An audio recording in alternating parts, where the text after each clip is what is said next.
नमस्कार। मैं doctor Santosh Meena, associate professor, department of history, government arts college Kota.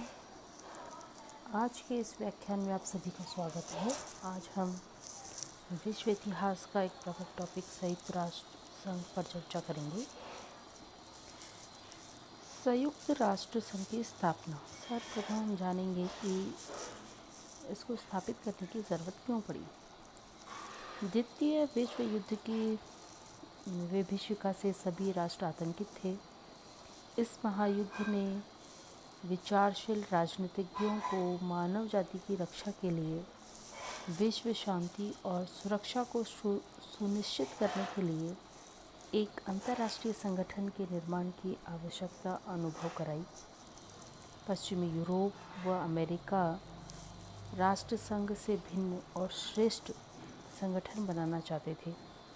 Roosevelt ने भी कहा था कि राष्ट्र संघ की असेंबली जैसी संस्था के पुनर्निर्माण से अधिक निरर्थक कोई अन्य नहीं है।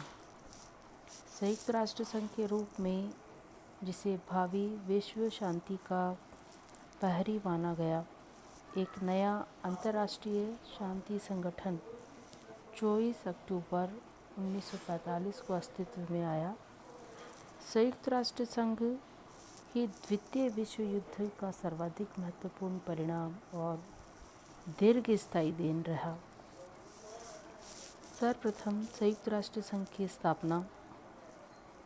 द्वितीय महायुद्ध के बाद अनेक अंतर्राष्ट्रीय सम्मेलन हुए, जिनके परिणाम स्वरूप संयुक्त राष्ट्र संघ की स्थापना हुई और इस संस्था के अस्तित्व में आने से पूर्व निम्नलिखित अंतर्राष्ट्रीय सम्मेलन हुए, जो उनकी उत्पत्ति के आधार बने। पहला है अटलांटिक घोषणा अथवा चार्टर। अगस्त 1941 में ब्रिटिश प्रधानमंत्री चर्चिल और अमेरिकी राष्ट्रपति रूजवेल्ट ने अटलांटिक महासागर में एक युद्धपोत पर मिले और उन्होंने मित्र राष्ट्रों के युद्ध उद्देश्यों को जारी किया, जिसमें अटलांटिक घोषणा पत्र या चार्टर कहा गया। जिसे चार्टर का मौलिक उद्देश्य यह था कि मित्र राष्ट्रों की जनता और सैनिकों में लड़ने के लिए उत्साह को बढ़ाया जाए। अटलांटिक चार्टर में 14 अगस्त को घोषणा की गई,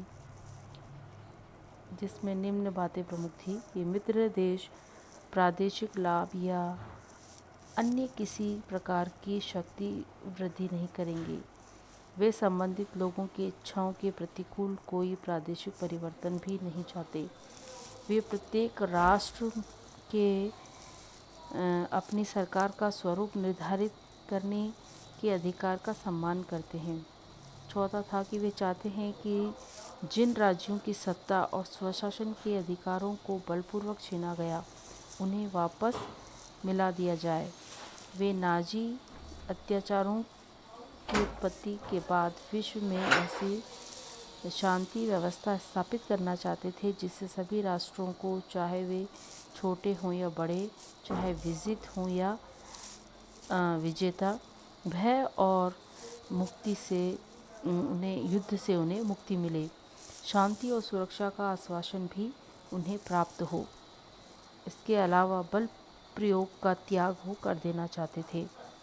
अटलांटिक चार्टर की ये घोषणा अमेरिकी राष्ट्रपति रूजवेल्ट की 4 स्वतंत्रताओं की घोषणा के अनुरूप ही थी। रूजवेल्ट ने 6 जून 1941 को निम्नलिखित 4 घोषणाएं की थी।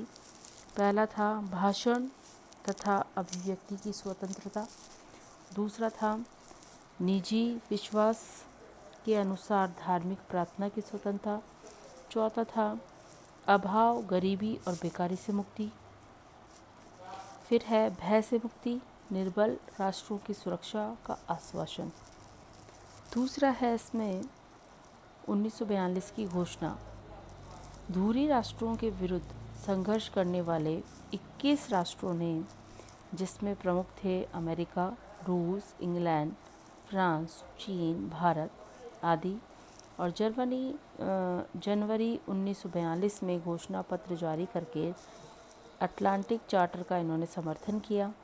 मित्र राष्ट्रों के इस समूह को रूजवेल्ट ने संयुक्त राष्ट्र नाम दिया, इसलिए इस घोषणा को संयुक्त राष्ट्र की घोषणा भी कहा जाता है। तीसरा है इसमें मास्को सम्मेलन। ये अक्टूबर 1943 में हुआ। अक्टूबर 1943 में मास्को में मित्र राष्ट्रों को महत्वपूर्ण सम्मेलन हुआ, जिसमें अमेरिका, इंग्लैंड और रूस के प्रतिनिधि मुख्य रूप से सम्मिलित हुए। सम्मेलन में यह निर्णय किया गया कि युद्धोपरांत ऑस्ट्रिया को जर्मनी से पुनः अलग कर दिया जाएगा और महायुद्ध के लिए उत्तरदायी व्यक्तियों को कठोर दंड दिया जाएगा। इसी सम्मेलन में अंतर्राष्ट्रीय सुरक्षा व शांति बनाए रखने के लिए एक विश्व संगठन बनाने का निर्णय लिया गया। यही संगठन बाद में संयुक्त राष्ट्र संघ के रूप में विकसित हुआ। अब है तेहरान सम्मेलन, जो कि 28 नवंबर से 1 दिसंबर 1943 के बीच में हुआ। और इस सम्मेलन में चर्चिल, रूजवेल्ट, स्टालिन ईरान की राजधानी तेहरान में मिले। इसमें धुरी राष्ट्रों पर विजय प्राप्त करने का विश्वास व्यक्त किया गया और निर्णय लिया गया इसमें कि मित्र राष्ट्रों द्वारा दूसरा मोर्चा शुरू करते ही सोवियत रूस जर्मनी पर जोरदार आक्रमण करेगा। छोटे बड़े सभी राष्ट्रों को संयुक्त राष्ट्र संघ का सदस्य बनने के लिए आमंत्रित किया जाएगा। पांचवा है इसमें डम्बार्टन आस्क सम्मेलन, जो कि 1944 में हुआ। यह सम्मेलन अमेरिका के डम्बार्टन आस्क नगर में 21 अगस्त से 7 दिसंबर 1944 के मध्य हुआ और इसमें अमेरिका, रूस, इंग्लैंड और चीन के प्रतिनिधियों ने भाग लिया। इस सम्मेलन में अंतर्राष्ट्रीय संगठन की रूपरेखा पर विचार विमर्श हुआ। यही सम्मेलन संयुक्त राष्ट्र चार्टर का मुख्य आधार बना। सम्मेलन के पश्चिमी राष्ट्र और सोवियत रूस के बीच भावी संगठन के प्रश्न पर कुछ मतभेद भी प्रकट हुए। सम्मेलन का सबसे अधिक विवादास्पद विषय था सुरक्षा परिषद के सदस्यों को वीटो का अधिकार प्रदान करना। इस पर कोई निर्णय नहीं हो सका। अब है क्रीमिया सम्मेलन, जो कि फरवरी 1945 में हुआ। क्रीमिया सम्मेलन में सबसे महत्वपूर्ण नेताओं ने भाग लिया, जिसमें प्रमुख थे रूजवेल्ट, चर्चिल और स्टालिन। सम्मेलन में सुरक्षा परिषद की मतदान पद्धति पर महत्वपूर्ण निर्णय लिया गया। फिर है सैन फ्रांसिस्को सम्मेलन। इसमें संयुक्त राष्ट्र संघ के चार्टर को अंतिम रूप देने के लिए सैन फ्रांसिस्को में 25 अप्रैल से 26 जून 1945 तक यह सम्मेलन हुआ। इसमें 51 राष्ट्रों के प्रतिनिधियों ने भाग लिया। सम्मेलन में संयुक्त राष्ट्र चार्टर और अंतर्राष्ट्रीय न्यायालय की संविधि को अंतिम रूप दिया गया। 26 जून 1945 को सैन फ्रांसिस्को में वेटरनर मेमोरियल हॉल में भाग लेने के लिए विदेशों के प्रतिनिधियों ने चार्टर पर हस्ताक्षर किए। अपेक्षित राष्ट्रों के अनुसमर्थन के बाद 24 अक्टूबर 1945 को संयुक्त राष्ट्र संघ का ये चार्टर लागू हुआ और इस प्रकार इस दिन संयुक्त राष्ट्र संघ नामक अंतर्राष्ट्रीय शांति संगठन का जन्म हुआ।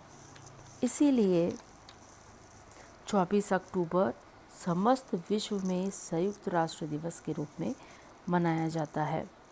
10 फरवरी 1946 को लंदन स्थित वेस्टमिलर हॉल में संयुक्त राष्ट्र महासभा की प्रथम बैठक हुई और इसका मुख्यालय जो है वो न्यूयॉर्क में है।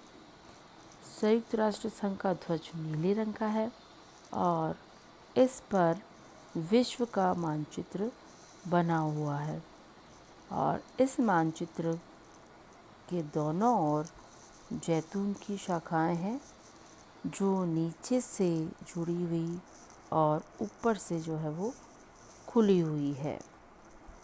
तो इस प्रकार जो है संयुक्त राष्ट्र संघ की स्थापना हुई। धन्यवाद।